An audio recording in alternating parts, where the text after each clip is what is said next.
আসসালামু আলাইকুম, স্বাগত জানাচ্ছি আরটিভির রাতের সংবাদে। আপনাদের সঙ্গে আছি আমি ফারিয়া শারমিন। চলমান জ্বালানি সংকট নিরসনে মার্কেট সহ বেসরকারি প্রতিষ্ঠান নিয়ে নতুন সিদ্ধান্ত নিয়েছে সরকার। সন্ধ্যা ৬টার মধ্যে বন্ধ করতে হবে দেশের সব শপিং মল, নিষিদ্ধ করা হয়েছে সব ধরনের আলোকসজ্জা। তবে সরকারি এই সিদ্ধান্ত মানতে নারাজ ব্যবসায়ীরা, দাবি জানান সময় পরিবর্তনের। এছাড়া দেশের সব সরকারি ও বেসরকারি অফিসের সময়সূচি ১ ঘন্টা কমিয়ে আনা হয়েছে। শিক্ষা প্রতিষ্ঠান নিয়েও নতুন সিদ্ধান্ত আসবে রোববার। বিস্তারিত মুনতাসির মামুনের রিপোর্টে। মধ্যপ্রাচ্য যুদ্ধের প্রভাবে সৃষ্ট জ্বালানি সংকট মোকাবেলায় সরকার বেশ কিছু ব্যয় সংকোচমূলক সিদ্ধান্ত গ্রহণ করেছে। সরকারি ও বেসরকারি অফিস চলবে সকাল ৯টা থেকে বিকাল ৪টা। ব্যাংক ও আর্থিক প্রতিষ্ঠানের লেনদেন চলবে সকাল ৯টা থেকে বিকেল ৩টে পর্যন্ত। সরকারি বেসরকারি সকল অফিস ৯টা থেকে ৪টা চলবে। ব্যাংকিং গুলো চলবে আওয়ার্স ৯টা থেকে ৩টা পর্যন্ত। এছাড়াও সন্ধ্যা ৬টার মধ্যে বন্ধ করতে হবে দেশের সকল মার্কেট। নিষিদ্ধ করা হয়েছে সব ধরনের আলোকসজ্জা। তবে সরকারের এই সিদ্ধান্ত মানছে না অনেক ব্যবসায়ীরা। ভিন্ন চিত্র দেখা যায় নিউ মার্কেট এলাকায়। কেউ কেউ দোকান বন্ধ করলেও খোলা রয়েছে বেশিরভাগ দোকান। বর্তমানে জ্বালানি যে পরিস্থিতি তার উপরে ডিপেন্ড করে সরকার সিদ্ধান্ত নিচ্ছে, কিন্তু আমাদের ব্যবসায়িক দিকটাও চিন্তা করতে হবে। সকালে কোনো কাস্টমার তেমন হয় না, আমাদের বিকালের পরে কাস্টমার আসে। মার্কেটে মনে করেন আপনার বিকেলেই কাস্টমার আসে, ৬টা বাজে বন্ধ করলে আমাদের ব্যবসায়ীদের জন্য ক্ষতি।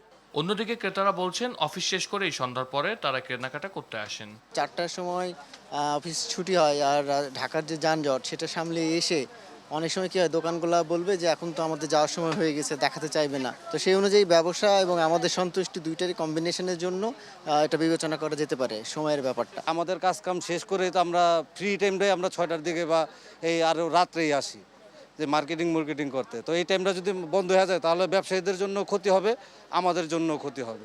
এদিকে সময় পরিবর্তনের দাবি জানান দোকান মালিক সমিতির সভাপতি। সন্ধ্যার পর থেকে কাস্টমার চাপে, এটা সবাই জানে। কাপড়ের জগতে যারা মোটামুটি জড়িত আছেন, যারা ব্যবসা আমরা করি, কাপড়ের ব্যবসা করি, যে এগুলো কাস্টমার জমেই সন্ধ্যার পর থেকে। যদি আপনারা এটা সময় ভিত্তিক করতেছেন, সরকার যেটা সিদ্ধান্ত নিতেছে সেইখান থেকে যদি আমাদেরকে লাঞ্চের পর থেকে খোলা দিয়ে যদি রাত ৯টা ১০টা পর্যন্ত করা যায় সেক্ষেত্রে ভালো। চলমান যুদ্ধ পরিস্থিতি জ্বালানি মোকাবেলায় বৃহস্পতিবার রাতে মন্ত্রিসভার বৈঠকে মার্কেট সহ বেসরকারি প্রতিষ্ঠানে এই সিদ্ধান্ত নেওয়া হয়। এই সমস্ত সিদ্ধান্তগুলো নেওয়া হয়েছে। মুনতাসির মামুন, আরটিভি, ঢাকা। শুক্রবার ছুটির দিনেও রাজধানীর পেট্রোল পাম্পগুলোতে যানবাহনের দীর্ঘ লাইন। বেশিরভাগ পাম্পে নেই তেল, রশি টেনে বন্ধ করে দেওয়া হয় প্রবেশপথ। যে পাম্পে তেল আছে সেখানে ঘন্টার পর ঘন্টা অপেক্ষা করেও চাহিদা অনুযায়ী তেল না পাওয়ায় তীব্র ক্ষোভ গ্রাহকদের। পাম্প পরিদর্শনে এসে জ্বালানি ও খনিজ সম্পদ বিভাগের নির্বাহী ম্যাজিস্ট্রেট মিল্টন রায় বলেন, প্রয়োজনের চেয়ে বেশি মজুদের কারণেই দীর্ঘ লাইন তৈরি হয়েছে। হাসান মাহমুদের রিপোর্টে থাকছে বিস্তারিত। সরকারের নানামুখী উদ্যোগ ও সরবরাহ স্বাভাবিক রাখার পরও কাটছে না জ্বালানি তেলের সংকট। সাপ্তাহিক বন্ধের দিনে রাজধানীর জ্বালানি তেলের পাম্পগুলোতে যানবাহনের দীর্ঘ সারি আগের মতোই। মোটরসাইকেল, প্রাইভেট কার চালকরা ঘন্টার পর ঘন্টা অপেক্ষার পর পাচ্ছেন সীমিত তেল।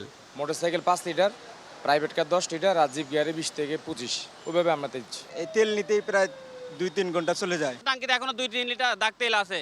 তারপর আমার মধ্যে ভয় আছে, আমি রাস্তায় যাই কোন সময় তেল বন্ধ হবে, আমি কোন পাম্পে তেল পাবো। ব্যবসায়ীরা যাতে সুযোগ না নিতে পারে, আর হয়রানিতে হচ্ছি যেহেতু 1-1.5 ঘন্টা 2 ঘন্টা নিচে তেল পাওয়া যাচ্ছে না, একেবারে তেল নেই। একটা গাড়ি মাসে 10 লিটার তেল পাবে বা 50 লিটার তেল পাবে বা 100 লিটার তেল পাবে, এটা একটা রেজিস্ট্রেশন করে দিলে পরে তাহলে আমাদের এই বিড়ম্বনা থেকে হয়তো মুক্তি পেতাম। যারা মজুত করছে এবং বেআইনিভাবে তেল সংগ্রহ করছে তাদেরকে আসলেই আইনের আওতায় আনা উচিত। বেশিরভাগ ফিলিং স্টেশনে দেখা যায় 1 কিলোমিটারেরও বেশি যানবাহনের লাইন। পরিদর্শনে এসে জ্বালানি ও খনিজ সম্পদ বিভাগের নির্বাহী ম্যাজিস্ট্রেট বলেন, আতঙ্কিত হয়ে বেশি তেল কেনার জন্যই যানবাহনের দীর্ঘ এই লাইন তৈরি হচ্ছে। এই মুহূর্তে শোনা যাচ্ছে যে উবার পাঠাওর যারা বাইকার ছিলেন তারা বাইক না চালিয়ে মূলত এই তেলের লাইনে দাঁড়াচ্ছে না। প্রাইভেট কারগুলোর ক্ষেত্রে হয়তো আগে ছিল 10 লিটার একটা ট্যাঙ্কিতে, কিন্তু এখন হচ্ছে তিনি 40 লিটার রিজার্ভ করতেছেন। এটাই হচ্ছে একটা মূলত সংকট তৈরি করছে। বেশ কিছু পাম্পে তেল না থাকার পরও লাইনে দাঁড়িয়ে অপেক্ষা করছেন চালকরা। হাসান মাহমুদ, আরটিভি, ঢাকা। ঘণ্টার পর ঘণ্টা ফিলিং স্টেশনে অপেক্ষা করেও প্রয়োজনীয় ডিজেল না পেয়ে দিশেহারা হয়ে পড়েছেন দেশের বিভিন্ন জেলার কৃষকরা। এতে ব্যাহত হচ্ছে কৃষিকাজ, বিশেষ করে বোরো ধান চাষে দেখা দিয়েছে অনিশ্চয়তা। সময় মতো সেচ দিতে না পারায় ক্ষতির আশঙ্কা করছেন তারা। প্রতিনিধিদের পাঠানো তথ্যচিত্রে জানাচ্ছেন লামিয়া তানজিন মাহমুদ।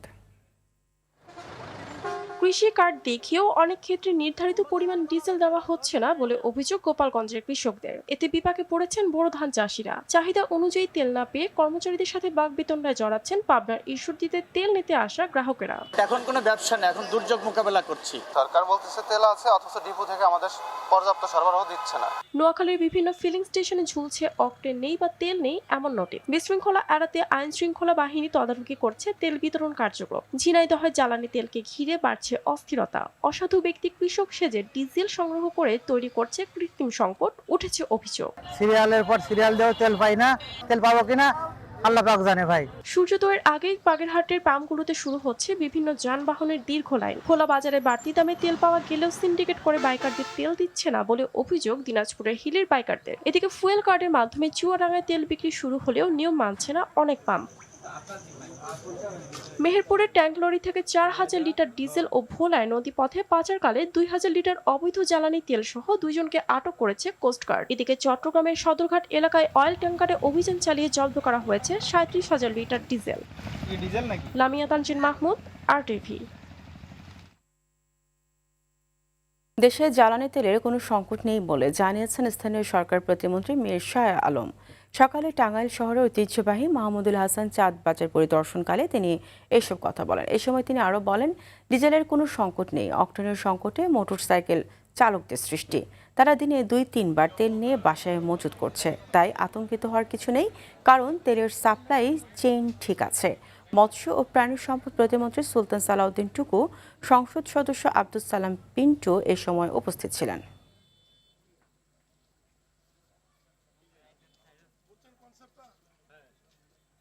আতঙ্কগ্রস্ত হওয়ার কোনো কারণ নাই। আমাদের তেলের সাপ্লাই চেইন ঠিক আছে, তেলের মজুদ আমাদের 3 মাস ঠিক আছে। এরপরেও সরকার রিস্ক নিচ্ছে না, কারণ যুদ্ধ যদি দীর্ঘমেয়াদী হয় সারা পৃথিবীর সাথে আমাদেরও এটার প্রভাব পড়তে পারে। এই জন্যে সরকার কিছু কিছু ক্ষেত্রে পরিকল্পনা নিয়েছে। আপনাদেরকে এই বিষয়গুলোকে, জনসাধারণকে আমাদেরকে সাহায্য করার জন্য আমি সরকারের পক্ষ থেকে বিনীত অনুরোধ করছি। দেশের বিভিন্ন অঞ্চলে হাম আক্রান্তের সংখ্যা বাড়ছে। চিকিৎসা নিতে গ্রাম থেকেও রাজধানীর হাসপাতালগুলোতে ছুটে আসছেন রোগীরা। চিকিৎসকরা বলছেন, দ্রুত টিকা প্রদান ও সচেতনতার মধ্য দিয়ে এই রোগ প্রতিরোধ করতে হবে। সারা দেশে হামের উপসর্গ নিয়ে শিশু মৃত্যুর ঘটনা বাড়ায় সরকারি স্বাস্থ্য প্রতিষ্ঠানের চিকিৎসক, কর্মকর্তা কর্মচারী ও স্বাস্থ্যকর্মীদের সব ধরনের ছুটি বাতিল করেছে স্বাস্থ্য অধিদপ্তর। এদিকে দেশের 56 জেলায় হাম ছড়িয়ে পড়ায় উদ্বেগ জানিয়েছে বিশ্ব স্বাস্থ্য সংস্থা। আরও জানাচ্ছেন বিপুল দেব রায়। লক্ষ্মীপুরের মণি, ফরিদপুরের আশমনি ও পাবনার রেদওয়ান। কারো মুখে অক্সিজেন মাস্ক, আবার কারো হাতে ক্যানোলা। তাদের মতো এমন চিত্র রাজধানীর বেশিরভাগ হাসপাতালে। জেলা উপজেলার হাসপাতালে দৌড়ঝাঁপ শেষে রাজধানীর হাসপাতালের বারান্দায় ছুটছেন রোগী ও স্বজনরা। মহাখালী সংক্রামক ব্যাধি হাসপাতালে তিল পরিমাণ ঠাঁই নেই রোগীদের। ফ্লোরে, বারান্দায়, লিফটের পাশে চিকিৎসা নিচ্ছেন হামে আক্রান্ত শিশুরা। জ্বর, ঠান্ডা জ্বর, কাশি, হাম উঠছে, হামের সমস্যা। ফরিদপুরতে এসে চিনি না কিছু, অনেক অসুবিধা হয়েছে। কালকে রাত্রে আসছি, কোনো চিকিৎসাই দেয় না। চাঁদপুরে নিয়েছিলাম, নেওয়ার পরে এখানে 4 দিন পড়তেছিলাম। পরে বলতেছে বাচ্চার অবস্থা খারাপ, আপনার ট্রিটমেন্ট দিতে পারবো না বাচ্চারে, আপনি অন্য জায়গায় নিয়ে যান, আমাদের দ্বারা এটা সম্ভব না। এদিকে মহাখালী কোভিড বিশেষায়িত হাসপাতালে ভর্তি রয়েছে 251 জন হামের রোগী। তার মধ্যে 52 জন রয়েছে আইসিইউতে। সীমান্তিক নগদ স্বাস্থ্য কেন্দ্র। হামের টিকা, ওই যে 15 মাসের টিকাটা, ওইটা দিতে তো 500 টাকা নেয়। সবসময় 50 টাকা, তখন আবার 350-400 হয়েছে, যার জন্য আর কি দেওয়া হয় না। লক্ষ্মীপুর জেলায় যদি এই চিকিৎসাটা পাইতাম তাহলে ভালো হতো। রোগ প্রতিরোধ ক্ষমতা কম থাকায় 9 মাস বয়সী শিশুরা হামে আক্রান্ত হচ্ছেন বলে জানান এই চিকিৎসক। 9 মাস পর্যন্ত শিশু যে বুকের দুধ খায়, বুকের দুধ থেকে তার ইমিউনিটি বা রোগ প্রতিরোধ ক্ষমতা আসে। হয়তো তার মায়ের রোগ প্রতিরোধ ক্ষমতা কম, সেক্ষেত্রে হতে পারে। আর আরেকটা কিছু আছে, এমনি অন্য কোনো অসুখ বিসুখ যদি শিশুর হয়ে থাকে, সেই কারণে রোগ প্রতিরোধ ক্ষমতা কমে যায়, সেক্ষেত্রেও হতে পারে। হামের প্রাদুর্ভাব নিয়ে সরকার উদ্বেগ প্রকাশ না করলেও দেশের 56 জেলায় হাম ছড়িয়ে পড়ায় উদ্বেগ জানিয়েছে বিশ্ব স্বাস্থ্য সংস্থা। হাসপাতালের এমন চিত্র থেকে বোঝা যায় কী ধরনের ভয়ঙ্কর সেবার গাফিলতি ছিল টিকা ব্যবস্থাপনায়। আজ টিকার অভাবে অধিকাংশ শিশু এই হাম রোগে আক্রান্ত হচ্ছেন।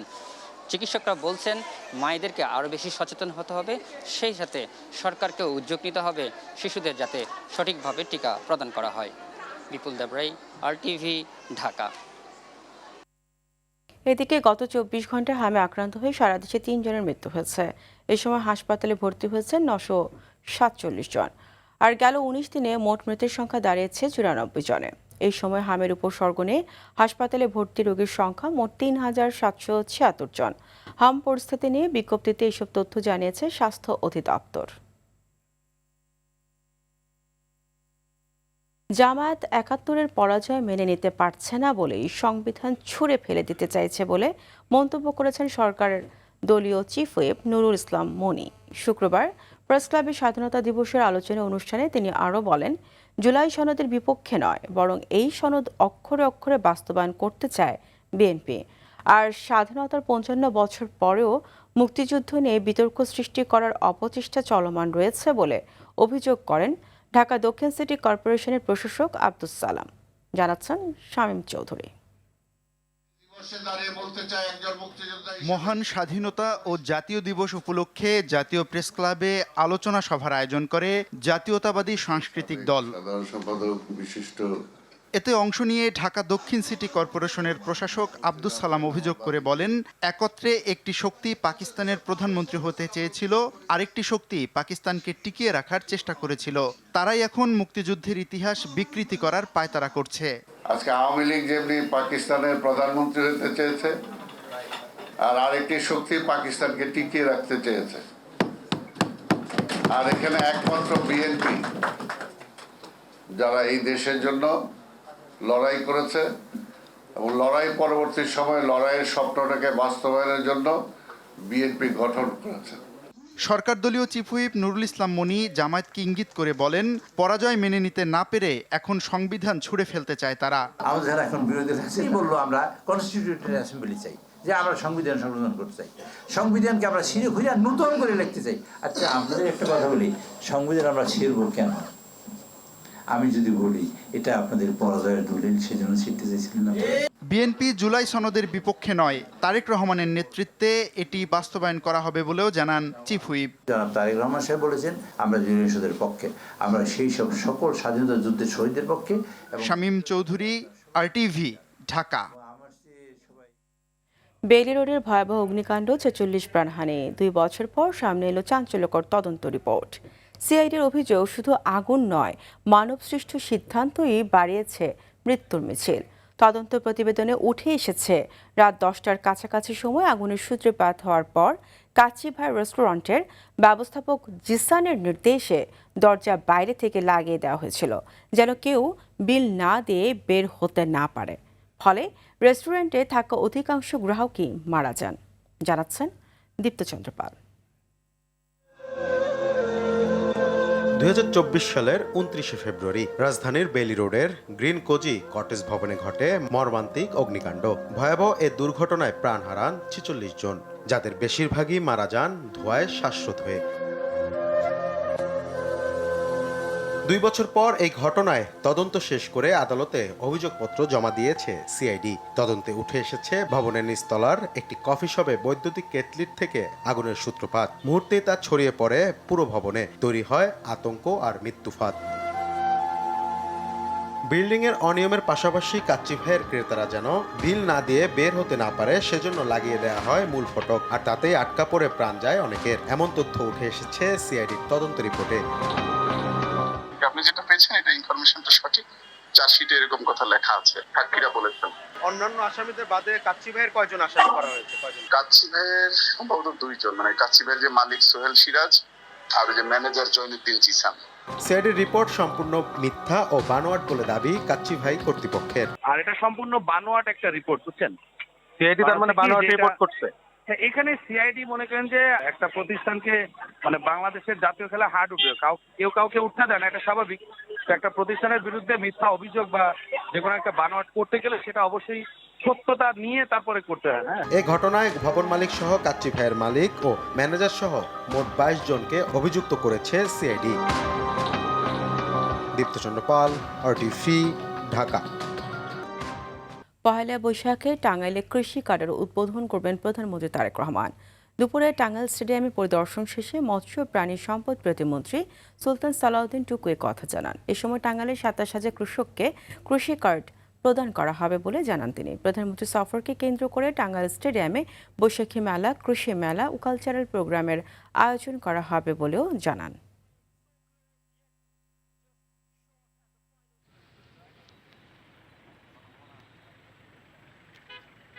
বাংলাদেশের যে আবহাওয়া, ঐতিহ্য, সাংস্কৃতিক যে কালচার, নবান্নের যে পয়লা বৈশাখ, সেই বৈশাখের দিনে বাংলাদেশের ঐতিহ্যকে ধারণ করে আমরা এই প্রোগ্রামটি সাজাচ্ছি। পাবনার ঈশ্বরদীতে ইমরান হোসেন সোহাগ নামে এক ছাত্রদল নেতাকে কুপিয়ে ও গুলি করে হত্যা করেছে দুর্বৃত্তরা। বৃহস্পতিবার রাতে ঈশ্বরদী পৌরসভার সারা গোপালপুর স্কুল পাড়া এলাকায় এই ঘটনা ঘটে। নীলফামারীতে এক যুবককে গলা কেটে হত্যা করা হয়েছে। বৃহস্পতিবার রাতে জেলা সদরের কিসামত দোগাছি গ্রামে মতিবুলকে হত্যা করা হয়। পরে ৩ জনকে আটক করেছে পুলিশ। এদিকে টাঙ্গাইলের ঘাটাইলে পুকুরে ডুবে 2 মাদ্রাসার ছাত্রীর মর্মান্তিক মৃত্যু হয়েছে। বৃহস্পতিবার সন্ধ্যায় উপজেলার রত্নাটা গ্রামে এই ঘটনা ঘটে। ইসরায়েল ইরান যুদ্ধে বাহরাইনে ক্ষেপণাস্ত্রের ধ্বংসাবশেষের আঘাতে নিহত চট্টগ্রামের সন্দ্বীপের বাসিন্দা SM তারেক আলীর মরদেহ দেশে পৌঁছেছে। সন্ধ্যায় হযরত শাহজালাল আন্তর্জাতিক বিমানবন্দরে মরদেহ গ্রহণ করেন প্রবাসী কল্যাণ মন্ত্রী আরিফুল হক চৌধুরী, প্রতিমন্ত্রী মোহাম্মদ নুরুল হক ও পররাষ্ট্র প্রতিমন্ত্রী শামা ওবায়দ ইসলাম। নিহত বাংলাদেশিদের পরিবারের পাশে থাকার কথা জানান সরকার সংশ্লিষ্টরা। ২৭ বছর ধরে বাহরাইনে কর্মরত ছিলেন তারেক আলী। মধ্যপ্রাচ্যের যুদ্ধে এখন পর্যন্ত ৬ বাংলাদেশি নিহত হয়েছে। তাদের মধ্যে ৩ জনের মরদেহ দেশে পৌঁছেছে। মধ্যপ্রাচ্যের সংঘাত এখন আর কেবল সীমান্তে সীমাবদ্ধ নেই, রূপ নিয়েছে এক পূর্ণাঙ্গ ও ভয়াবহ মহাযুদ্ধে। ইরানের আকাশে ভূপাতিত হয়েছে অত্যাধুনিক মার্কিন যুদ্ধ বিমান। অন্যদিকে কুয়েত ও বাহরাইন সহ গলফ অঞ্চলের মার্কিন স্থাপনায় ড্রোন ও ক্ষেপণাস্ত্র হামলা চালিয়েছে তেহরান। এরই মধ্যে ইরানকে প্রস্তুত যুগে পাঠিয়ে দেওয়ার হুমকি দিয়েছে মার্কিন প্রেসিডেন্ট ডোনাল্ড ট্রাম্প, যাকে যুদ্ধাপরাধ হিসেবে অভিহিত করেছেন ইরানের প্রেসিডেন্ট মাসুদ পেজিশকিয়ান। ইমতিয়াজ আহমেদের রিপোর্ট। ইরানের আকাশ সীমায় আবারও বড় ধরনের ধাক্কা খেল যুক্তরাষ্ট্র। ইরানের রাষ্ট্রীয় গণমাধ্যমের দাবি, দেশটির আকাশ প্রতিরক্ষা ব্যবস্থার আঘাতে ভূপাতিত হয়েছে যুক্তরাষ্ট্রের অত্যাধুনিক যুদ্ধবিমান। রয়টার্সকে দেওয়া সাক্ষাৎকারে এক মার্কিন কর্মকর্তা এর সত্যতা নিশ্চিত করেছেন। মধ্যপ্রাচ্য জুড়ে রীতিমতো তাণ্ডব চালাচ্ছে তেহরান। কুয়েতের তেল শোধনাগার এবং একটি পানি শোধন কেন্দ্রে হামলার অভিযোগ উঠেছে, যদিও পানি শোধন কেন্দ্রে হামলার বিষয়টি অস্বীকার করেছে ইরান। তাসনিম নিউজ এজেন্সি বলছে, কুয়েত, বাহরাইন ও জর্ডানে অবস্থিত যুক্তরাষ্ট্রের সঙ্গে সংশ্লিষ্ট একাধিক স্থাপনায় একযোগে ড্রোন ও ক্ষেপণাস্ত্র হামলা চালিয়েছে ইরানের সেনাবাহিনী। ইরানের একটি প্রধান সেতু ধ্বংসের পর এবার দেশটির বিদ্যুৎ কেন্দ্র ও বেসামরিক স্থাপনায় হামলার হুমকি দিয়েছেন মার্কিন প্রেসিডেন্ট ডোনাল্ড ট্রাম্প। ইরানকে প্রস্তর যুগে পাঠিয়ে দেওয়ারও হুমকি দেন তিনি। ট্রাম্পের এই মন্তব্যকে ভয়াবহ যুদ্ধাপরাধের স্বীকারোক্তি হিসেবে আখ্যা দিয়েছেন ইরানের president Masoud Pezeshkian. Human rights ওয়াচের সাবেক নির্বাহী পরিচালক কেনেথ রথ বলেছেন, ইরানের বেসামরিক বিদ্যুৎ কেন্দ্র বা জীবন রক্ষাকারী অবকাঠামোতে হামলা আন্তর্জাতিক আইনের চরম লঙ্ঘন। যুক্তরাষ্ট্রের এই পদক্ষেপ স্পষ্টতই যুদ্ধাপরাধের শামিল বলেও উল্লেখ করেন তিনি। এমন পরিস্থিতির মধ্যেই সামরিক শক্তি বাড়াতে কংগ্রেসের কাছে অতিরিক্ত $1.5 ট্রিলিয়ন বিশাল প্রতিরক্ষা বাজেট দাবি করেছেন ট্রাম্প। বিশ্লেষকরা বলছেন, এই বিপুল অর্থ কেবল ইরান যুদ্ধ নয়, বরং বিশ্বজুড়ে মার্কিন সামরিক আধিপত্য বিস্তারের এক দীর্ঘমেয়াদী নীলনকশা। যুদ্ধের ঢেউ আছড়ে পড়েছে দক্ষিণ এশিয়াতেও। হরমুজ প্রণালী বন্ধ থাকায় তীব্র জ্বালানি সংকটে পাকিস্তান। পরিস্থিতি সামাল দিতে ইসলামাবাদে সব ধরনের পাবলিক ট্রান্সপোর্ট ফ্রি ঘোষণা করেছে দেশটির সরকার। ইমতিয়াজ আহমেদ, RTV। 2021 সালের 1 ফেব্রুয়ারি শান্তিতে নোবেলজয়ী অং সান সুচির নির্বাচিত সরকারকে উৎখাত করে মিয়ানমারের ক্ষমতা দখল করা জেনারেল মিন অং স্লাইং এবার প্রেসিডেন্ট নির্বাচিত হয়েছেন। এতদিন সাময়িকভাবে তিনি দেশটির সর্বোচ্চ ক্ষমতায় থাকলেও এবার বিতর্কিত নির্বাচনের পর সংসদে প্রেসিডেন্ট নির্বাচিত হন। শুক্রবার দেশটির সংসদে 584টি ভোটের মধ্যে মিন অং স্লাইং 293টি ভোট পেয়ে সংখ্যাগরিষ্ঠতা অর্জন করেন। এর আগে ডিসেম্বর ও জানুয়ারিতে অনুষ্ঠিত নির্বাচনে তাদের সামরিকপন্থী union solidarity and development party ৮০%-এরও বেশি আসনে জয়লাভ করে সরকার গঠন করে। যদিও ওই নির্বাচনে দেশটির বড় বড় রাজনৈতিক দলগুলোকে নির্বাচন প্রক্রিয়ার বাইরে রাখা হয়। এশিয়ান গেমস হকির বাছাই পর্বে নিজেদের দ্বিতীয় ম্যাচে শ্রীলঙ্কার বিপক্ষে ৩-২ গোলে হেরেছে বাংলাদেশ। থাইল্যান্ডের ব্যাংককে ম্যাচের ৬ষ্ঠ মিনিটেই গোল হজম করে লাল সবুজের প্রতিনিধিরা। ১৩ মিনিটে পেনাল্টি স্ট্রোক থেকে দলকে সমতায় ফেরান আশরাফুল ইসলাম। ১-১ স্কোরে শেষ হয় প্রথম কোয়ার্টার। দ্বিতীয় কোয়ার্টারে দাপট দেখায় শ্রীলঙ্কা। একের পর এক আক্রমণে ১৬ মিনিটে লঙ্কানদের হয়ে দ্বিতীয় গোল করে দলকে লিড এনে দেন কুশল উইরাপুল্লি। ৪৯ মিনিটে সুরেশ রত্নায়েকের গোলে ব্যবধান বাড়িয়ে ৩-১ করে শ্রীলঙ্কা। একই মিনিটে আমিনুল ইসলামের পেনাল্টি কর্নারে ব্যবধান কমায় বাংলাদেশ, তবে শেষ রক্ষা হয়নি। শেষ পর্যন্ত ৩-২ স্কোর লাইন ধরে রেখে ম্যাচ জিতে টার্ফ ছাড়ে শ্রীলঙ্কা। আর তাতে ২০০৬ কলম্বো এসএ গেমসের পর ২০ বছরে প্রথমবার শ্রীলঙ্কার বিপক্ষে হারের মুখ দেখল টিম বাংলাদেশ।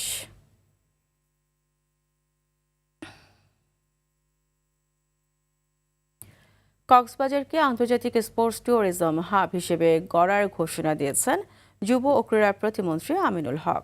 সকালে কক্সবাজার স্টেডিয়ামে এলাকা পরিদর্শন শেষে গণমাধ্যমের সাথে আলাপকালে প্রতিমন্ত্রী জানান, কক্সবাজারের প্রাকৃতিক সৌন্দর্য কাজে লাগিয়ে গড়ে তোলা হবে আন্তর্জাতিক মানের স্পোর্টস ভিলেজ। এছাড়া নতুন পরিকল্পনায় ক্রিকেটের পাশাপাশি ফুটবল ও ইনডোর গেমের ব্যবস্থা যুক্ত করার কথাও বলেন তিনি। এ সময় ফ্লাড লাইট স্থাপনে থাকা জটিলতা দ্রুত সমাধান ও বিদেশি স্টেডিয়ামের আদলে ঘাসে বসে খেলা দেখার ব্যবস্থা করার আশ্বাসও দেন প্রতিমন্ত্রী। কক্সবাজারের যে ট্যুরিজমের যে স্পটটি, সেটি শুধু বাংলাদেশ না, সারা বিশ্বেই অত্যন্ত প্রসিদ্ধ একটি জায়গা আমাদের কক্সবাজার। সেটিকে আমরা স্পোর্টস ট্যুরিজমের মাধ্যমে কিভাবে কাজে লাগিয়ে আমরা পৃথিবীর অনেক উন্নত দেশে আমরা যারা ক্রিকেট প্রেমী যে দেশগুলো রয়েছে সেখানে অনেক সুন্দর সুন্দর স্টেডিয়াম দেখেছি আমরা, যে সেখানে গ্যালারি ছাড়াও মাঠে কিংবা গ্রাসের ভিতরে বসে শুয়ে আমরা দেখেছি যে অনেকেই খেলা উপভোগ করে। সো যেহেতু কক্সবাজার এমন একটি সুন্দর জায়গা, সেটার আদলে আমরা এই ধরনের কিছু করতে পারি কিনা সেটি আমাদের পরিকল্পনায় ডেফিনেটলি থাকবে। সো রাতের সংবাদ এই পর্যন্ত। মধ্যরাতের সংবাদ রাত ১টায় দেখার আমন্ত্রণ রইল। ধন্যবাদ সবাইকে।